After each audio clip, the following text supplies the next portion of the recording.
Festivals are the heartbeat of any community's spirit. Here in Scottsville, they've started what they hope will become an annual event.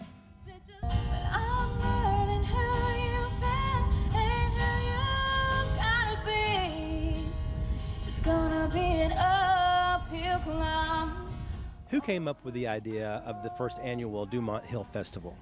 Well, Barry, this has been a collaboration of several different minds. I've always wanted to have a concert or a festival in Scottsville since I took on the role as executive director for the chamber almost 2 years ago.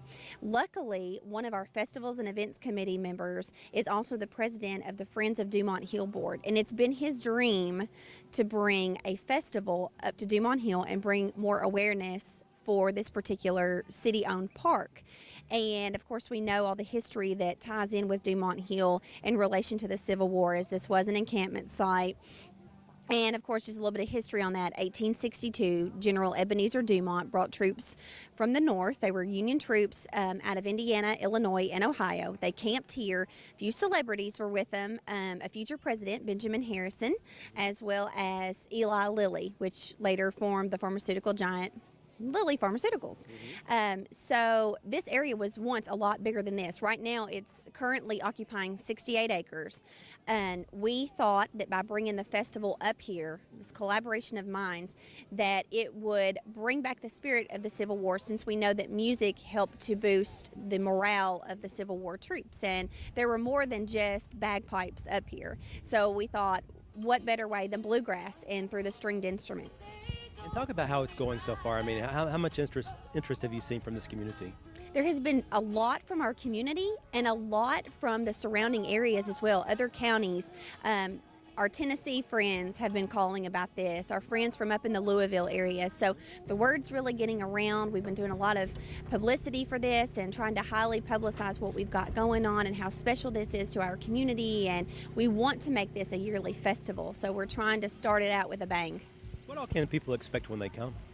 Well, of course, we've got the wonderful craft and food vendors. We've got everything from tie-dyes to musical instruments to painted guitar cases to all the deep fried foods like Oreos and moon pies and the red velvet funnel cake. So you're going to see a lot of different variety. And one great thing about it, Barry, is that we've got some of our local vendors here as well. Griddles Country Cooking and Out of the Ordinary homemade jewelry. So we wanted to bring a flavor of our local residents here as well. Then, of course, the music, we've got 9 acts that are set to take the stage.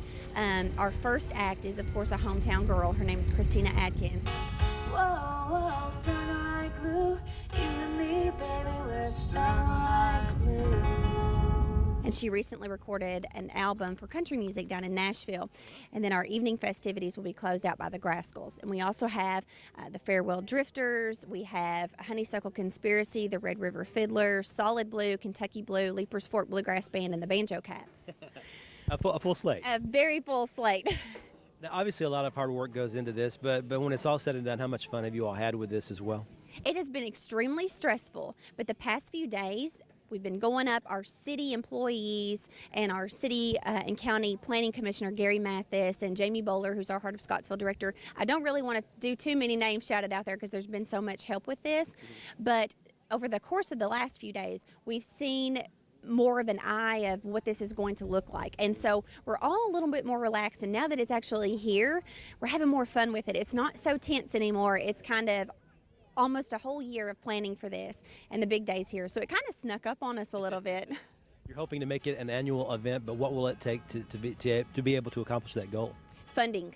One of the biggest supports for this festival is, of course, our sponsors, which we've relied on our chamber members for. A lot of those have stepped up to the plate to become a sponsor at one of our 4 levels. We had platinum, gold, silver, and bronze. We are so thankful for them. Dollar General is actually our title sponsor, and of course, Dollar General started in Scottsville, so we feel like that just brings another hometown tie.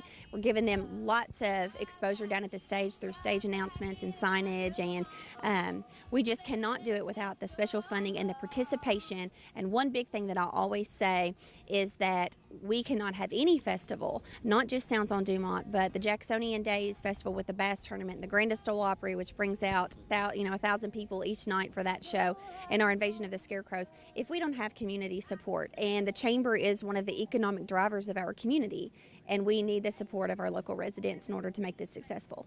Final question, how fun is this? It's so much fun. The inspiration for Sounds on Dumont, I like to say our little motto would be, when I grow up, I want to be like Romp Fest. That is our goal. Romp Fest is a bluegrass festival, of course, as you know, held in Owensboro, Kentucky. And it's just a huge success. And a couple of years ago, they had some problems themselves. And so they decided to either go all out or go all under. And they ended up hiring Emmylou Harris and Vince Gill and Steve Martin. And they almost quadrupled their attendance. And so our goal is that one of these days we could have, Vince Gill. My big goal is to have the Dale McCurry band come and Rhonda Vincent. But when we got the Grascals, we were just on cloud nine and felt like we had just hit a home run with that. Well, best of luck and have fun. Thank you so much. I can feel the sun in the man in the mirror. See, I ain't as good as I'm gonna get, but I'm better than I used to be. Here's betting Sounds on Dumont will become an annual festival in Scottsville. Reporting in Allen County, Barry Hyatt, NCTV.